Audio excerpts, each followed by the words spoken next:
And that's absolutely the point. As far as they're concerned, he's half white, he's half black. Why call him black? What sense does that make? And to me, that's the most exciting thing about philosophy or anything else, is that that sort of not being general, but being concrete about things. What do we really mean by black or white? You know, actually being honest enough to go and question our own things. So I don't know my genome, except to say that it's probably very similar to yours, and we're certainly related. We're all related in this room, and if that sounds like a hippie-ish way of saying we're all brothers and sisters, well, why not?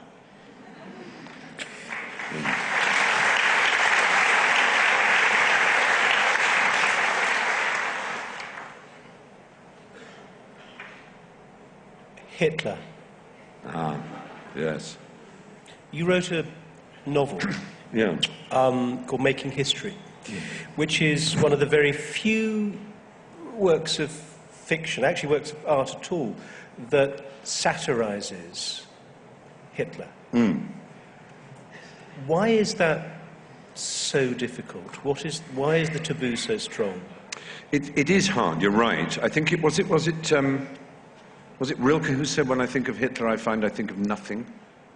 It's very odd. This is almost a definition of demonization, is that he is the space we fill. He's our boogeyman. We decide on what evil means, and whatever it is, we pile it into Hitler. To me, that lets the human race off. There was Daniel Goldhagen's book, Hitler's Willing Executioners, which came out, oddly enough, the same year as my book, Making History, which was basically trying to say it's time for Germans not to load the entire blame of the Holocaust and the Second World War onto the existence of this man Hitler. And the point of my book, Making History, was, let us suppose the sperm of Alois Hitler, who was Hitler's father, had not hit the ovum of his mother. Let's suppose that moment hadn't happened. Another sperm had hit, or he'd been sterile, or they'd not gone to bed together that night. In other words, suppose Hitler had not been born. Can we be sure that the world will be better, the same, worse? Those are the three options, as it were, if you want to put them like that. And all my book posited was, it's a science fiction what-if book, in which someone is able not to go back in time, but to send molecular matter back in time.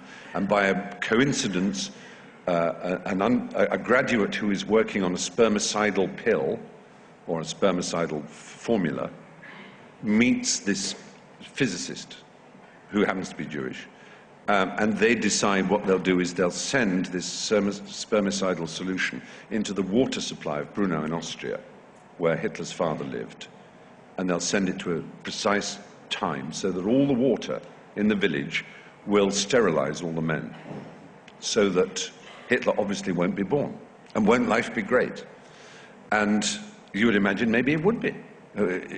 Gosh, I, as someone who's many of whose family, there'll be people in the room, many of whose family won't live because of Hitler, either through the Holocaust or through fighting him in the war. And what an amazing idea. But let us just suppose, let us recognize some of the facts of anti-Semitism and pan-Germanism, Thulism as it was called, that there were, in the 1890s alone, there were over 100 regular anti-Semitic publications in Vienna alone. There were more than that in Munich. There was an enormous movement, particularly after the First World War, towards a pan-German, i.e. the incorporation of Austria, anti-Semitic right-wing. Hitler was not alone. It was enormous energy. So let us suppose that it was someone smarter than Hitler. Because if Hitler made one mistake, he made many, obviously, but if there was one that was crucial, it's the very thing we most hate him for is what saved us, his anti-Semitism. If he had not been so anti-Semitic, he wouldn't have passed the Nuremberg laws. And if he hadn't passed the Nuremberg laws, then the greatest physicists of the 20th century would not have exiled themselves from Germany, from Göttingen and other places, the Max Planck Institute and so on. And you can absolutely guarantee that Germany would have had an atom bomb by 1940. All the science for it came from them, from Jewish German scientists. So let's suppose that instead of Hitler coming to power in the struggles of the German Workers' Party in Munich in the 1920s. It had been somebody else who probably hated Jews too. And let's suppose he said, well, let's keep them here because they don't like them, but my God, they've got some clever scientific things. He would have had an atom bomb by 1940. America wouldn't. And who would have ruled the world? Not only that, instead of having to burn all those nasty Jews in ovens, he could have taken some of that Brunner water, that weird spermicidal water that appeared in Vienna mysteriously in the 1870s, and he could have given it to all the Jews, and they would have died out as a race entirely because he would have sterilized them. That is the premise of the book, at least, anyway. Now, it makes it sound that they're saying, oh, thank God we had Hitler. But can any of us presume to know, not that history is benign, but can we presume to know that a worse history might not have taken place? That's all. Anybody's welcome to question that. I'm not saying it as a fact. It's merely an inquiry, in novel form, into that whole possibility. Isherwood. Isivu, as he was known. Is he our I? He's our I. Yes, they're making a film, actually, aren't they? I think, is it for television or for cinema? I can't remember, about Auden and Isherwood. Auden was a great hero of mine, and Isherwood, to some extent, as well. He wrote a book called Christopher and His Kind that was very influential on me. It was an autobiography in which he treated himself as a third person, Christopher. He wrote about himself. And as it happens, his most famous work, which is Goodbye to Berlin, probably, was very instrumental in my being expelled from school, which started my whole downward spiral into prison. Because he wrote Mr. Norris Changes Trains, I think there was one, and then Goodbye to Berlin. And he wrote a short story involving this woman, Sally Bowles, who was a rather self-fantasizing figure. And that was turned into a play called I Am a Camera, which inspired the very famous one-phrase review, Me No Liker, which is quite good. But I Am a Camera was then turned by Kander and Ebb into a musical, Cabaret.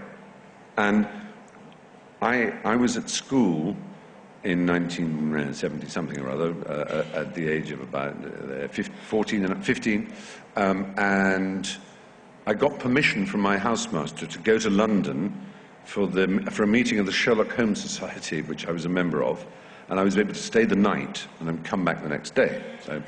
So I went to London, went to the Sherlock Holmes Society meeting, and the next day went to the first screening in a cinema of Cabaret. And I was so overcome by the experience. I thought it was so fabulous. I still think it's a great film, that I stayed to watch the next screening in the way you could in those days. You just stayed in the cinema and they just showed it 4 times a day. You can probably still do it now. And some rush of blood to my head. The next day, I stayed and watched Clockwork Orange and Fritz the Cat and various other films.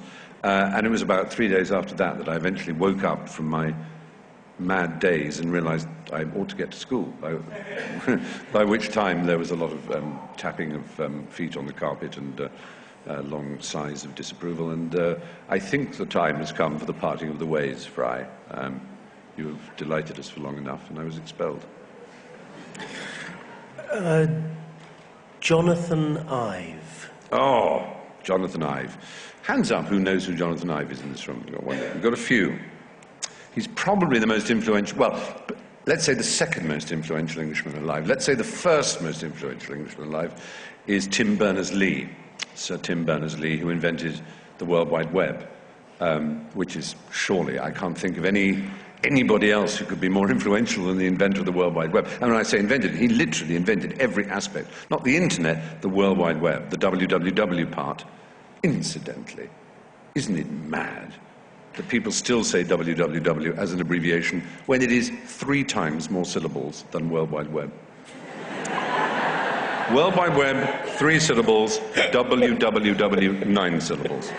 Anyway, I just thought I'd point that out. So, Tim Berners-Lee invented the World Wide Web, and HTTP and HTML and all the things that drive the World Wide Web. And it was the World Wide Web, of course, that opened the internet into the possibilities back in the early 90s that it has since obviously realized. But Jonathan Ive is a rather wonderful story. He was a designer, young British designer,